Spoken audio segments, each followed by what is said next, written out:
Welcome in, everybody, to Fantasy Pros MLB. This is Leading Off Live. It is me, Joey P, Joe P Zapia. With me, of course, is the Welsh, and it's all of you, my beautiful peanuts and cracker jacks. It's so great to see you all here on a Monday morning. I am refreshed from vacation. Had a nice couple days in Arizona, seeing family. And when I say family, I don't just mean my actual blood family. I mean the Welsh as well. Got to hang out with the kiddos a little bit, eat some cannolis.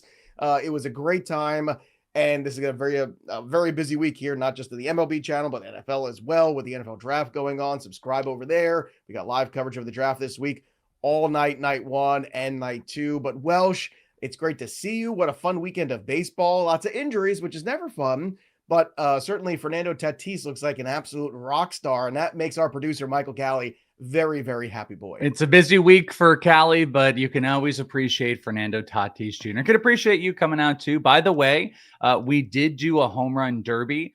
There was an injury, and we might have more updates coming on that, I think, maybe sometime. I take back everything that I ever said about those guys in the intercostal strains, because I totally just over swinging on one, and it just tweaked something, and it wasn't right. But it was a good time nonetheless. It was nice to get outside. I love that. This is my favorite comment. I don't know if it was brought up already, but Joe Rico got sent back down to AAA. Oh. He's a bright, shining star, Joe Rico. He is a prospect to watch.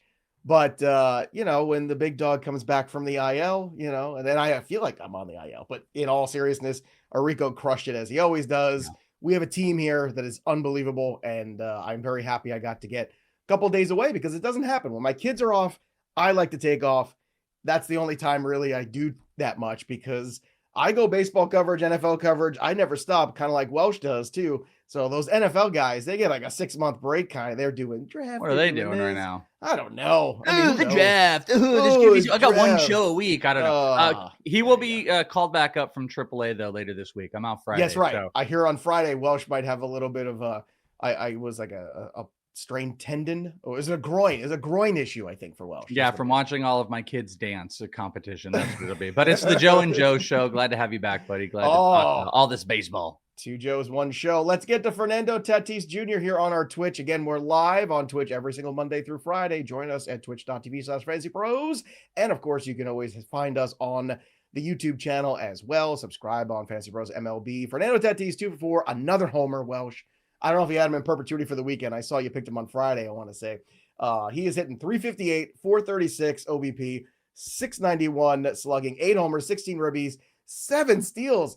Fernando Tatis Jr. has finally arrived as the guy. Can we put him in bubble wrap? Can we do that, Welsh, and just keep him nice and safe and warm? Let's keep him dewormed as much as possible, and let's get Fernando Tatis to be doing his best. The 358, 436, 691 average OBP slugs, ridiculous. The hitting profile, it's a red as can red be board. Sprint speed is up. He's averaging career highs across the board. Maybe one of the most impressive combos, and let's see if this sticks. Strikeouts and walks, career low strikeout rate right now, 12.8%. He was essentially 22 last year, and a 12.8% walk rate. So it's super early, but let's see if that kind of continues to maintain, because dude feels healthy. He's running bases like crazy. Yeah. He's easily pushing a 30-30 season, but you never know. We might get to 40-40. Very, very, very good Fernando Tatis early return. Though there's a little part of me, this wouldn't be me, but to ask the question, does anybody feel a little bit squirrely about Fernando Tatis with, you got the dewormer stuff, you got the injury history. We already had the thing earlier this year. We talked about, do people want to get out? I wonder if there's squirrely people trying to get out right now and sell high. I don't think I would, because I think he's gonna be a top 5 fantasy guy rest of the season. I agree. I think next year we're gonna look at him as a top 5 overall pick, and you know what? That's where his talent is. So let's go. This is a fun one from Leaf or Death. Why do fantasy guys like Jazz? Dude is so mid. I love this. I'll answer this question because I kind of get where Death is coming from here, which is a phrase that's weird to say out loud, but it's because he is exciting. He's got power speed combination. That's a very, thrilling thing to those Roto League players. And he is a dynamic player, right? It's exciting, that combination of athleticism. He's also very fiery, and he plays on the Yankees, which, that doesn't help the fact that sometimes he gets overinflated. Jazz still has a little bit of maybe maturity issues sometimes, maybe feel like Stewie from Family Guy a little bit here. Are you a Jazz Chisholm guy? I never remember if you're a Jazz guy or I'm not a big Jazz guy, just generally speaking. I lived with a jazz musician in college, and I just learned to hate jazz, going from like, oh, this is interesting, to I want to jump off a tall building because all this guy does is play jazz music all the time. But where are you at with Jazz Chisholm?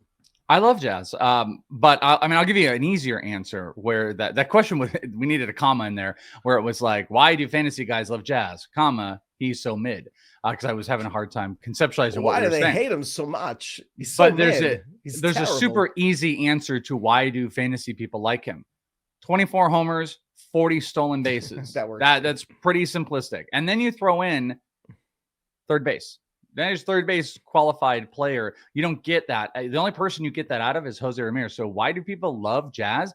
Because it's absurdly big fantasy stuff. But to your point, in like a real baseball perspective, and if you're trying to out project, the problem is he's always been a big swing and miss guy. The thing that's happening now is with the Yankees, theoretically, like his bat is being protected a tiny bit because the ball is flying a little bit more in Yankee Stadium. But and he had cut his strikeouts down, by the way, year over year from 23 to 24. It was 30 to 24%. But he's back up. He's got really bad plate discipline. He's a big, heavy swing through guy. He's kind of a big emotional, like in your face, young bat flip type of guy that some people don't like. But why do fantasy guys like him? Because it's the most ridiculous, stupid stats, 40 stolen bases from third base you don't get. And it's in that little baby ballpark in the Yankees. So it's pretty easy to see why you like him. But I get why also you don't like him, because the plate discipline is crappy. It sucks. Yeah. So Jazz poll, is that what we're getting here? Do you let's let it run for more than a minute though, if we can. What type of jazz guy? Yeah. Jazz or no jazz? That's what we want to know here. Let's get to more headlines because there's a lot to talk about. The Weekend Warriors, some great pitching performances. Max Fried, 7 2/3 shutout innings. He was terrific. He's been brilliant for the Yankees. Logan Webb had a 12K performance. Yamamoto had a 10K performance. Andrew Abbott struck out 11. He was a hot waiver wire pickup this week. I tried to get him. I thought I put a high bid in, and I got outbid by more than $10 for him. So I clearly was off on that. I thought I could sneak him through. Not the case. Zach Wheeler had a 13 strikeout performance, and Mackenzie Gore, 13 strikeouts against the Rockies. So of all the double-digit K performances over the weekend, Welsh, was there one that was more impressive to you than another? Well, there was one that stood out. Okay, so the most impressive was Mackenzie Gore. I think Mackenzie Gore continued, though it was like Rockies, but I'd been on him for like first 5 in strikeouts and stuff like that. But Mackenzie Gore, really, the profile has changed and slider usage is coming up. I continue to talk about him, but I would say the most impressive was the 3 to 4 seconds that Logan Webb had after, I think it was after his start, where he was being interviewed in the locker room. I wish we had this video. I forgot to ask to prep for it. And someone rips a big fart while he's talking, and then he tries to not laugh and he tries to answer the question, and then he just absolutely loses it, and he just can't control himself, and he apologizes. Farts are always funny. And Logan Webb, I also give him extra credit for appreciating that and not ignoring like it didn't happen. So Logan Webb, yes, fan of the show. Welcome back, Joe, to Farts Are Always Funny. I miss this show. I miss doing this every day, a couple of days off. He's Logan Webb, not us. Sure. All right, let's get to Emmanuel Clase. Allowed 3 runs on 4 hits in 1 inning. Blew another save against the Pirates, the freaking Pirates on Sunday. Oh, now the velocity's okay. The BABIP is at 455. So clearly, he's throwing a lot of strikes. Luck is, I guess, a part of this. But there's also a mental aspect to closing. And Clase was unhittable last year. And then the Yankee playoff game happened. And I don't know if he got shook from that. I don't know if it's just a weird perfect storm. We mentioned this about a week ago. We had a conversation, right? There was a night where a bunch of closers all kind of looked crappy. And we all said, well, Clase will be fine. We'll be fine. I just want to take your temperature. Do we still think that Clase is going to be fine? I think you have to kind of, in this situation, you want to side on like the historical data. They're not going to take him out. I guess unless it keeps going, maybe you give him a little spell. Sometimes that happens where, they got a guy like Paul Sewald that they could throw in there if they wanted, or Cade Smith, right. I think they could go with. But I think he's going to be okay, and I'm going to side on that. I will say his slider, it looks like it's down. It's about 1.5 miles right now. It's getting obliterated. And he's throwing it a lot more than he was throwing his cutter last year. And his cutter is down just a tiny bit. And I don't know if there needs to be a little bit of a pitch mix mess with or something like that, but he's getting hit up right now. He's one of the best closers in baseball. So I don't want to like panic or overreact or be like, oh yeah, I'm going to trade Clase, or even Devin Williams. That's another one. Devin Williams he looks shook a little bit in his situation, but what are you honestly going to do with these type of guys? I think you have to hold tight. I also would say historically, you should buy on these players. If someone out there is freaking out, like if you can buy them on the low, I think that's what you should do. It's a good question to ask. Like, should we be worried? And are these guys tapering back down? If I had to pick one, Devin Williams or Clase, I think I'd be more worried about Devin Williams than I am Clase right now, because he is just he's a lockdown guy. He is that guy. Last year's performance was a little bit over in the playoffs. Yeah, no, it's 100% true. But maybe he's getting all the bat out early on in the season. Maybe. But to think right now that you've got those two guys who you put early, fourth round draft, probably fifth, between third and sixth, range, yeah, right, 4, 5, 6. Let's just open up the range depending on the shallowness of the league. They're crushing your whips, they're crushing your soul, they're crushing your ERA. I mean, this is not good. It is not good. Cheap saves, great. Good. So good. Jose Alvarado off the waiver wire. Delicious. Also delicious. Mike Trout. The Trout is good. It's back on the menu. 2 homers on Saturday. He almost hit a third too. I got home. I was unpacking. And after WrestleMania, I was watching that game and I saw the highlights of the 2 and they were live in that game. And I thought he hit the third one and it was like right on the warning track, basically. So I'll ask the question again because I asked it last week. This year, we are right where you can copy and paste the low batting average, the high home runs, looking like Mike Trout. You can copy and paste. And last year we said trade him and we were right. Welsh was right. This year he doesn't want to trade him still. I just want to, again, I'm just checking in. I haven't seen you for a couple days in this mode. Still not going to trade Mike Trout. Not going to get out from under and sell high. Yeah, we're not going to royal we that one. You, rightfully so, wanted to sell him. I did not. I was ready to take some victory laps off of our Pianowski argument where he was like, I'm not touching him. And Mike Trout was the biggest win on the planet. I went hard on the drafting market of Mike Trout towards the end of the season, just committing to it. He's out there, looks healthy, dropped some weight. The risk is always there. But no, I'm not doing that because the big thing, if you did want to do it, it's still not really the time. He's hitting $184. I don't think that's the place, especially you're in that timeline. The average has got to get back up. The BABIP has been low so far this season. He's kind of Eugenioing it. He's only hitting homers, but he has got a 133 BABIP. 133. 2 years ago is a 335. So, I mean, you're talking about 200 points of BABIP, 200 points of batting average. Even if it's not that much, you're probably looking at, expected batting average is 277 right now. You get to 260 and he's got a bunch of homers and you're scared and you want to only listen to Joe, then great. You should sell him then. That's when you should do it. But right now, the juice is not worth the squeeze to get off a Trout just because of what could happen. Big Trout is still going to come in and play. The big fish, don't throw him back into the waters quite yet. O'Neal Cruz and Christopher Sanchez for Mike Trout. Yeah, I would do that. You're getting a huge return. O'Neal Cruz is leading the league in stolen bases or at the top. He's hitting homers. You're getting Christopher Sanchez. Yeah, how about Cedric Mullins and Christopher Sanchez for Mike Trout?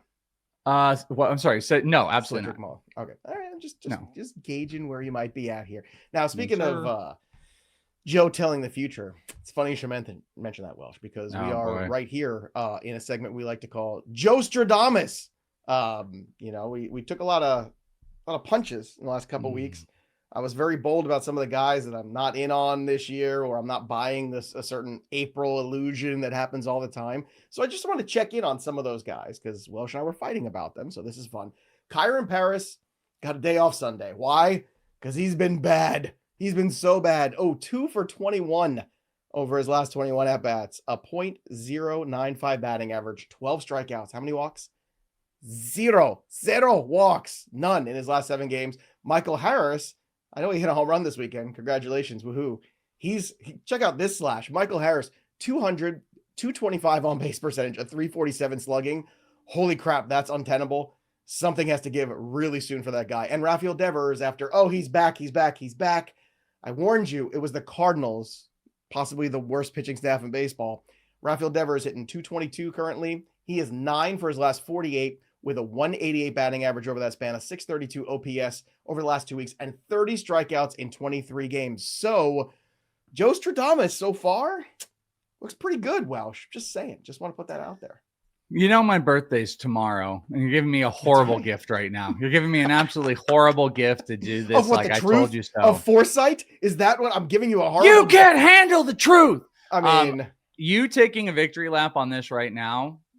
Mark this down. April 21st. Let's mark this segment and bring it back, because to victory lap that they're all out after. I mean, Kyren Paris specifically. It's been 6 bad games. By the way. Right, think of how good he was. That were untenable, unbelievably good. They were unsustainable. There's actually a guy that I want to buy low on the 3 of them, but I'm not going to tell you which one. I'm going to tease. I'm going to tease it because we're going to do it in the trade video later this week. So one of these guys I actually do want to buy on. Okay, go ahead. But in your same statement where it's 6 bad games, but the 6 good games. Well, guess what? Still, even after this really bad run, he has an over 20% barrel rate, a 57% hard hit rate. His expected batting average is almost 270. He's walking a bunch. He's barreling consistently. He's getting the ball in the air at almost a 12-degree launch angle. All of those changes he made with it's still all there. And I think that is going to equate to some decent results. Never said he's going to be a big superstar, but he's a must pick up, hold, and watch through the season. He is still worth, I think, holding through some of this bad stuff. Neto is back. I think it's just too early on the Kyren Paris stuff. Devers and Harris, they're interesting ones. They're at really bad lows. We've beat the Devers stuff, to a pulp at this point. But see, we beat it, and then it was, he's fine, because he had a good game in a doubleheader day against the terrible Cardinals. Sorry, Leafer. But yeah, I mean, here's an interesting one too. This came across. Where is it? Here it is. Huck Finn moved on from Paris and added Jacob Wilson this morning. That's a move I would make. Jacob Wilson is just a hit machine, and I will take that consistency, even if it doesn't have maybe the exciting power speed combination that Paris could possess. I think that's a good move. What do you think? That exact one, when we did our big Kyren Paris debate, I don't know if you remember this, I said in this moment I would take Kyren Paris, but I also said, if anyone's listening to the show, don't be surprised if Jacob Wilson is the more valuable guy on the entirety of the season because of what he's guaranteed, the contact that he's making, that ballpark. So that one, I get it. I totally get it. And if you want to move on from Kyren, you can do that just as quick. But the underlying profile is still telling us a story. And the problem is when we're in little week-to-week snapshots, the whole season kind of gets lost. Kyren might be laughably stupid at the end of the day, but it's not like everything just disappeared. Like if he was down and that barrel rate, it was 28%. Now it's like 10%. You'd be like, he was really just kind of getting a thing. I just think still there's a way to pitch Kyren Paris, and the Rays weren't doing it. And when I was watching, that's what I was just alluding to. Also, the results are in of the poll. I'm shocked by these results. It was 84% don't like jazz, and then 16% do like jazz. I don't know if that's the music of the player. I'm not exactly sure what the poll said, but just want to put that out there. So, I guess I'm not totally surprised. This is leading off. We're a different breed here. Lookie. Now, if you've been watching Prospecting with the Welsh here from the beginning of the season, you've got a bunch of these guys already, and it was good. And Joey P gave you one of these guys too, so maybe you're prospecting with Joey P a little bit. Zach Veen, his first home run. That's all Welsh. Chandler Simpson, who Welsh brought up saying, I don't know when he's going to get called up, but if and when he does, he's going to steal a ton of bases. Well, he got called up this weekend. Stole a base yesterday, got a hit, so great there. He's leading off, so a ton of speed, no power for Chandler Simpson, but speed is there for sure. So if you need help in that category, you're going to have to be aggressive. Logan Henderson, my guy, well, he did get called up. He did make a start. He struck out 9 guys against the Athletics. That's no punch and Judy lineup, right? That's a good lineup to come away with 1 run in 6 innings in your major league debut. I was very impressed with Logan Henderson, Welsh. I don't know if you didn't see this too, because this probably should have been in the headlines, but on top of the Logan Henderson thing, the Brewers had like a record 9 stolen bases in that game. They stole 6 bases, I think, in like the first 2 innings. It might've been the first inning. They stole 5. They were destroying Shea Langoliers, and they put Logan Henderson into like a really great spot. A couple scouts after, our officials had said it's the best they had seen Logan Henderson pitch across his like minor league career. I told you, he's a dude. He's an absolute dude. Throws a lot of strikes, can get some whiffs, and he was put into an incredible situation where his team was the most aggressive we've seen any base stealers out there. Caleb Durbin also called up, and he got a stolen base in that, and going to be the regular third baseman for the rest of the season. So more young guys locking down some spots. But to mention that question too, Simpson, I feel great about. Look, again, not a big power guy at all. He is there for stolen bases. He's like Vince Coleman back in the day. That's what you're looking at with Chandler Simpson. But great stuff from Logan Henderson there. And the question is he going to stick in the rotation? Probably not, because Woodruff is getting close. Myers is getting close. Although you could look around and say, should we be using these innings of Logan Henderson at the big league level if they look like this? And I think that's a long question to ask themselves up in the general management position of the Milwaukee Brewers. Our good friend Craig Mish of Sports Grid reporting that Augustin Ramirez, who Welsh was just talking about last week, well, he's getting the call today. 23-year-old has hit 258, 320, 500, 3 homers, 12 ribbies, 5 steals. You don't get a lot of stolen bases from catchers. Power, speed at the catcher spot. It's a good situation there, especially they lost Conine for the foreseeable future. Right? They had some injuries there. So a good move here for the Marlins. Don't you think, Welsh? I do. I had said it. It's funny. I had actually set it up to like, oh, hey, Jonah Bride, he's DHing. He sucks. And then the next day after we did that video, they designated Jonah Bride and moved him. But it was Jesus Sanchez coming back who will play some DH. But Ramirez, it's a consistent hard hit guy. Batting average is going to be a little bit of a question, but yeah, he can sneakily steal some bases. Think he can jump in the DH spot. That's why we talked about him in a 2-catcher league. I think he's viable. Couple guy. We had Edgar Caro, and we've had Augustin Ramirez as a couple young catchers in those 2-catcher fantasy leagues that I think both would be worth taking a look at. Mayor makes a point here about Logan Henderson. Mostly it's all fastballs and changeups. Very interesting there because they say, oh, you need a third pitch, Now, the most important thing, the art of pitching, is about velocity, it's about location, right, and movement. That's what Tom Seaver said. Those 3 things: location, velocity, movement. And I remember a young Dwight Gooden coming up and basically destroying the major leagues for a good 2 years, or 2+ before the drug problems happened, with 2 pitches. He had a fastball and a curveball, and it was just unbelievable. It was all about location, movement, and velocity. That's what it was about. And then they tried to teach him a changeup, and that was kind of difficult. And at the same time, the drug problems. I understand it's a different game than it was in the 80s, but at the same time, if you can locate, if you can have that pitch mix correct, and if you have movement on the fastball, you can get away with a lot. Now, I don't disagree with, the third pitch being a thing nowadays. You have to figure out, where's Mackenzie Gore at? Because wasn't that always his MO too? He was a 2-pitch pitcher at one point in his career. No, he was. He actually. Paddock that I'm thinking of. That's the old. Yeah, it was Paddock. Yeah, Mackenzie Gore came out throwing 4 different pitches, and it was heavy curveball, and then he scrapped it and slider. The funny thing about Logan Henderson in this is that 2-pitch argument.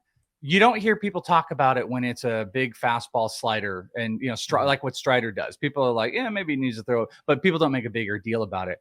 It's made a little bit more of a bigger deal when it's a changeup and a fastball like Logan Henderson did, because if you're talking about movement path, you don't have like a big change of the eye. If you're throwing these 2 pitches, theoretically, like fastball is going to come here and then changeup's going to come here. If you're watching on the visual, you want a slider that's going to come over here, and you want to change the zone of the plate. So when you throw a changeup and a fastball, that kind of screams like, hey, you need more. But he does have more. And I think this is more of a feel type of situation. He's got a cutter and a slider. He's got a couple different versions of that did not come out in this game. It could have been necessity. It could have been a feel issue.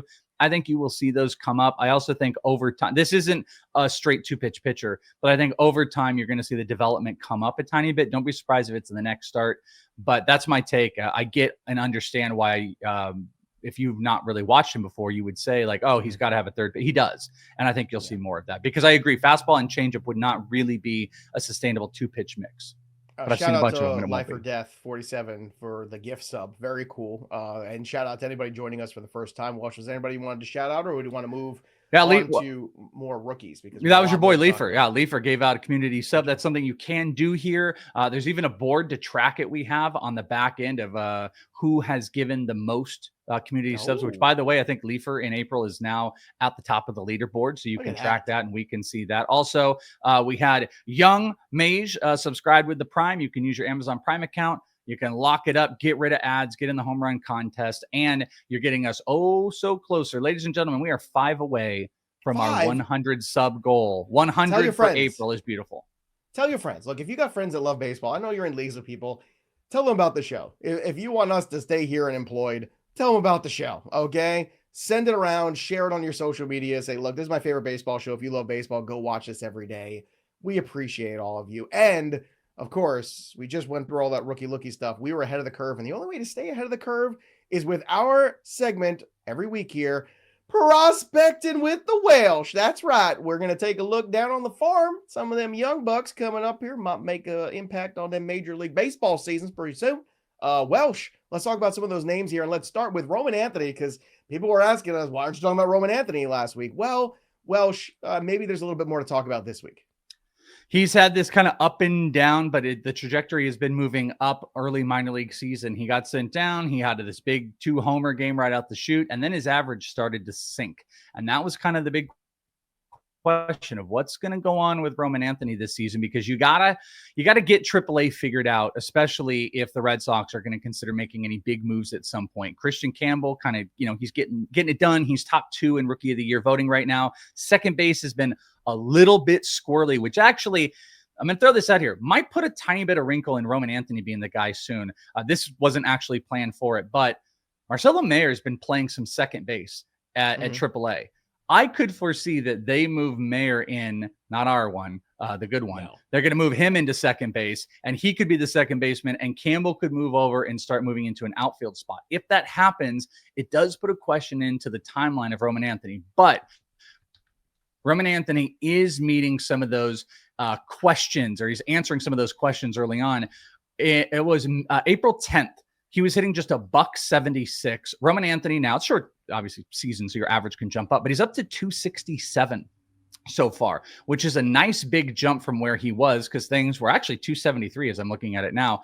4 homers, 2 stolen bases, and over 400 OBP. Power starting to, he's had another 2-homer game more recently. Roman Anthony is starting to get to this level, and this is what's most important, that he could be the call-up if something happens. If this team were to make a move, I don't think Willie or Brady would go anywhere, but you still got Yoshida looming. If there was an injury or something, he could make the move. But just keep in mind that Marcelo could be a reason that Anthony is held back even further, because if they want Campbell out of that nasty second base, then I think that would be for Mayer to come in, and then we might be looking at Roman Anthony later. But it's important to talk about the number 1 prospect in baseball has made a big jump up as of recent. All right, let's talk about Jordan Lawlar, the shortstop prospect of the Arizona Diamondbacks, who's been playing around the diamond a little bit more this year, and I think that might be the secret sauce to getting him called up. So what are your thoughts on Lawlar currently as we stand here towards the end of April? We really thought a couple weeks ago that we were going to see him, but it ended up being Tim Tawa. I will say the Diamondbacks are silly still with the Garrett Hampson stuff. We should see Lawlar, but the problem is they got to get everyday at-bats for Lawlar. You got to see him on the regular. Right now, you've got Cattell, who's close to coming back. You've got Perdomo, who signed the extension. So where do you play him? The weirdness is Lawlar has been playing more second base. They moved him over to second. So unless you're going to move like Cattell to the outfield to maybe help his hamstring, I'm not sure, and you put Lawlar at second, I don't know where the spacing is. And you would like to see Lawlar on the outfield. But he is absolutely murdering the ball right now. He actually has as many hits in the minors as Nick Kurtz, and is the same age. He's 22. He's 20. You forget that he's still so young. Yeah. He has as many hits. He's 22. He has 5 homers.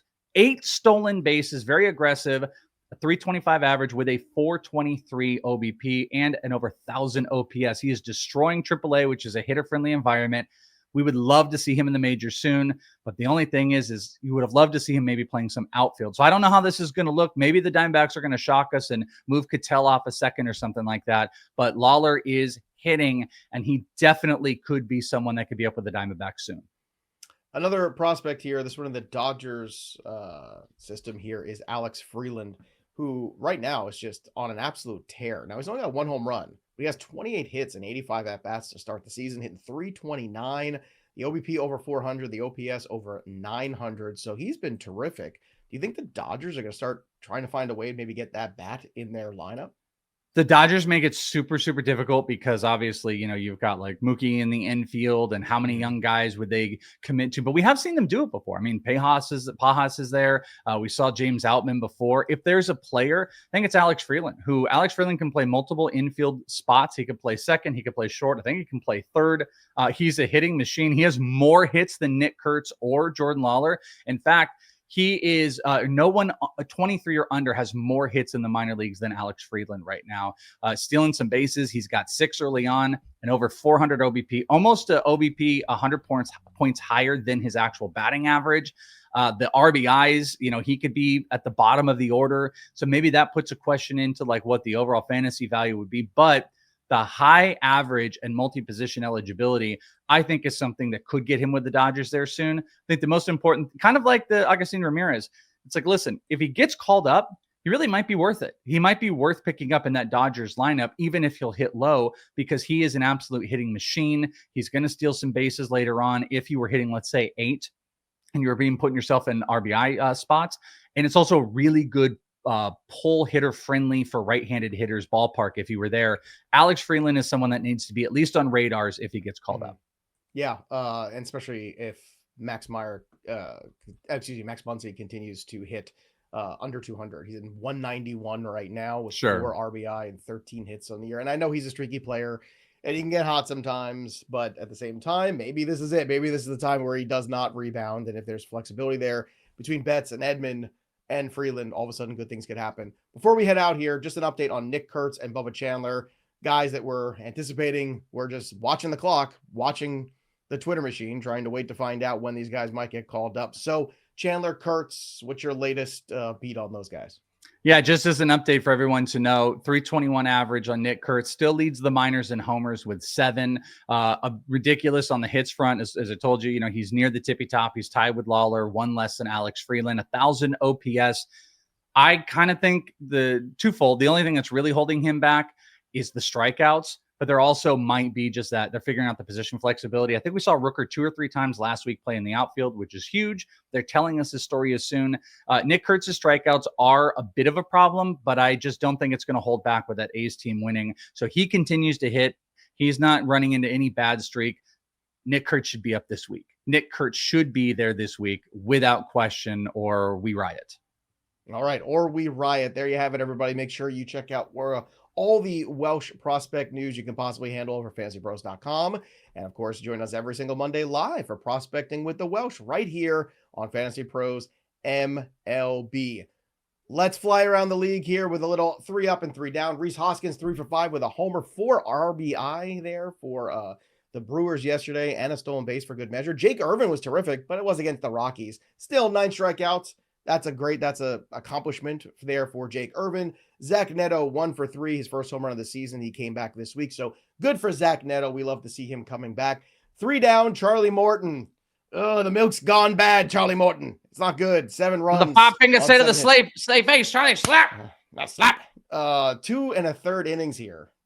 His ERA is now at 10.89. Yikes. Charlie Morton, come on, man. It's time to ride off into the sunset. Do you want to see, was it Jacob Young? Is that who was brought up earlier this week for the Baltimore Orioles, right, to make a start? We're going to go back to that route. We got to do something here. The Orioles got to figure something out.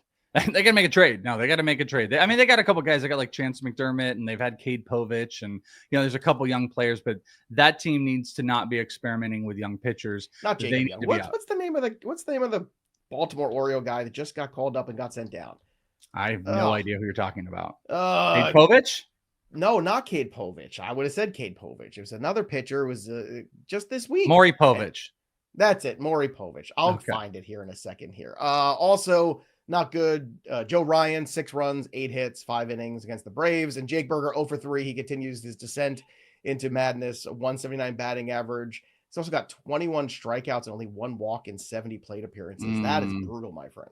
Whoops. Yeah. I'm a little worried about that take I'm buying on him, but sometimes these little streaks extend a little bit longer. 10-man leagues, you could easily probably move on. All right. I got to find somebody and drop the name of that pitcher I'm thinking. Well, right there. Brandon Young. What did I say? Jacob Young. It's just my first day back. Give me a rest here. I got to figure that out. And you know what I should have done before the show, Welsh? Just to make sure that my performance level was running at its highest. Oh, if you train hard, you show up here for the show, but lately, something feels off and you're getting your youngs mixed up.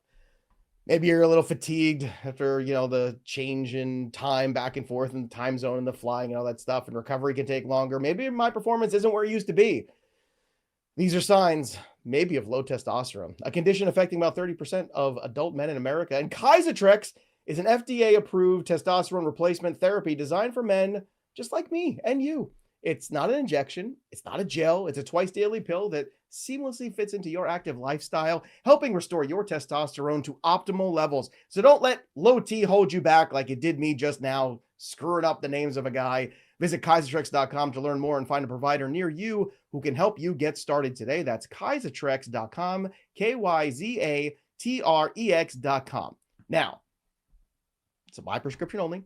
Kaisertrex is a controlled substance, and it can be the target of abuse. Kaisertrex is not for use in pregnant women or men with prostate or breast cancer.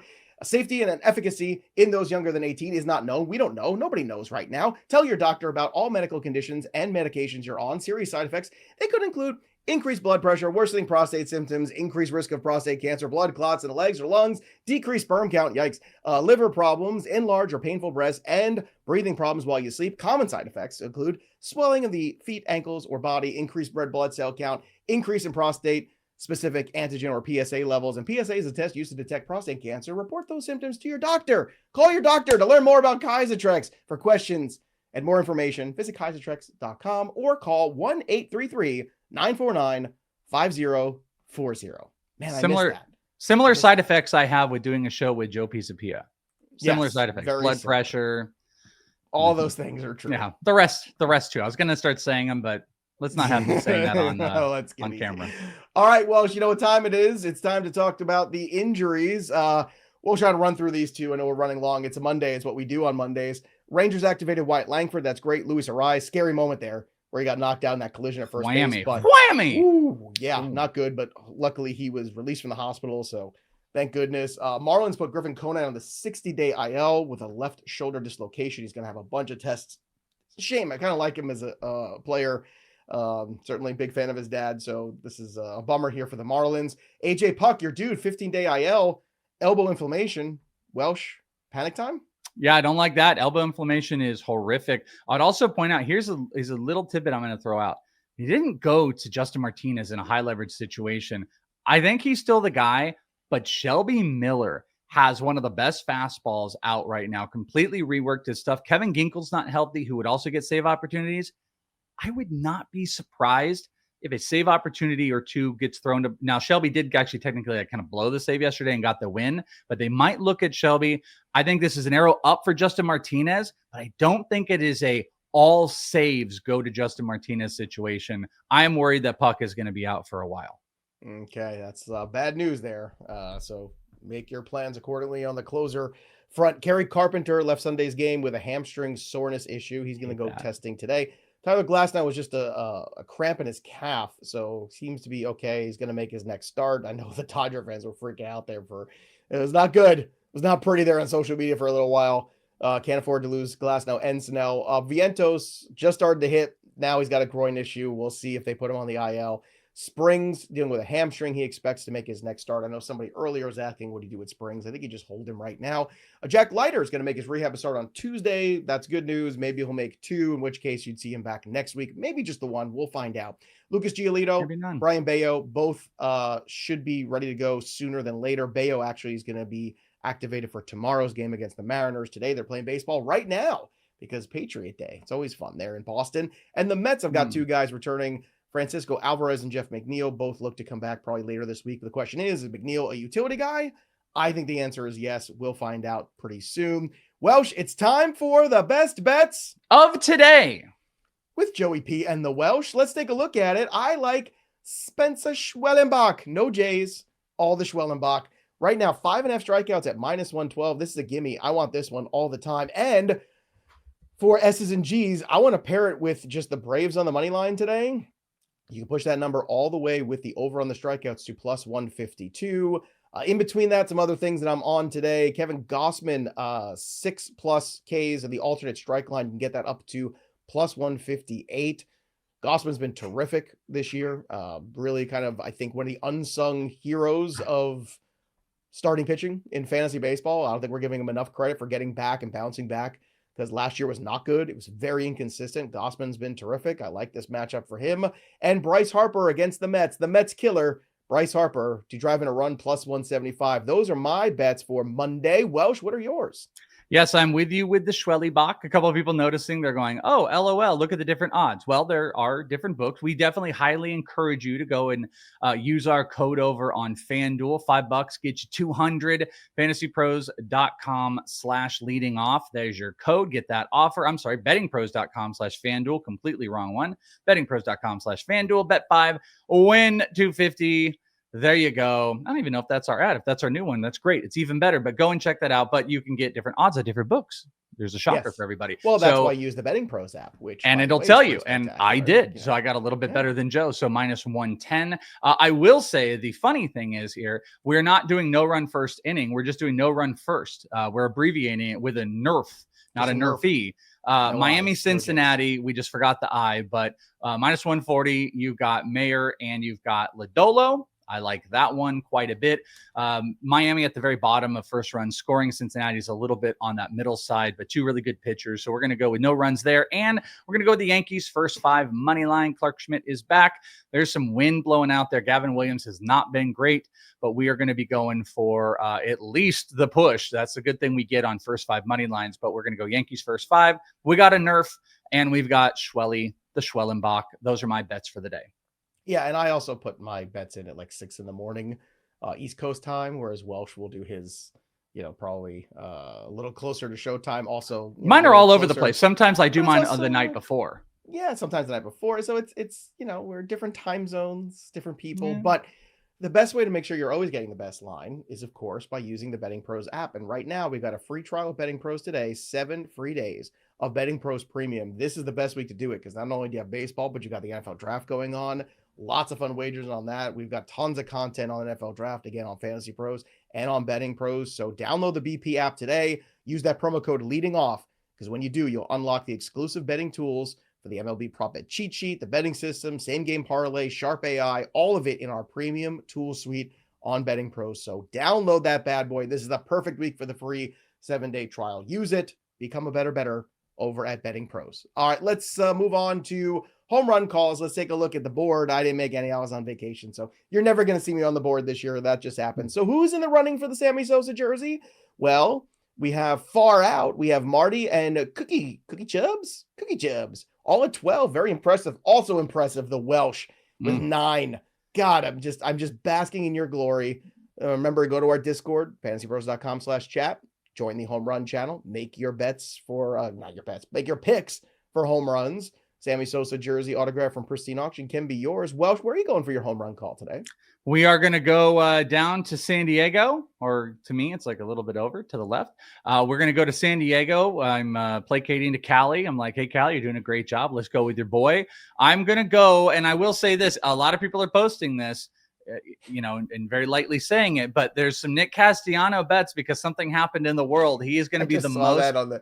He's going to be the most bet person. I'm going to go against what the rule of law has told us in baseball for Nick Castellanos. I'm going with Manny Machado at around 4.5 to 1. I really like that matchup. Kyder Montero. It's so funny, but it's so wrong. Give me Machado, but Castellanos will be the number 1 most bet home run player today. Just watch. I like that you chose the Padres on the same day that the Pope. I did. Yeah, I went in a different direction. I chose the Padres. Let that not be lost on everybody. Yeah, Welsh still stuck with some sort of theme, not just Castellanos, but yeah, that was really funny. I was not expecting that. I love the Peanuts and Cracker Jacks. You guys make me laugh. I love it. I hope we make you laugh. All right, let's talk about Bryce Harper. Plus 520 for a home run today against the Mets. The Mets killer, Bryce Harper. Tyler the Terrible on the mound. Yeah, I think we can get there. I think we can get there with Bryce Harper today.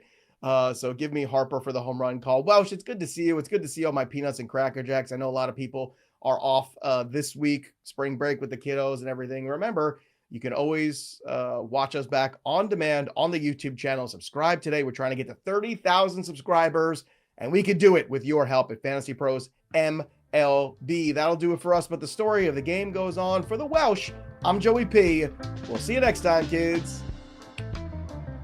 Remember Johnny Hates Jazz? I bet he didn't like jazz either. He was an artist in the 80s and 90s, I believe. Never heard of him. Shattered Dreams. You don't remember that song? I don't have any references ever. You gotta start going backwards in the time machine.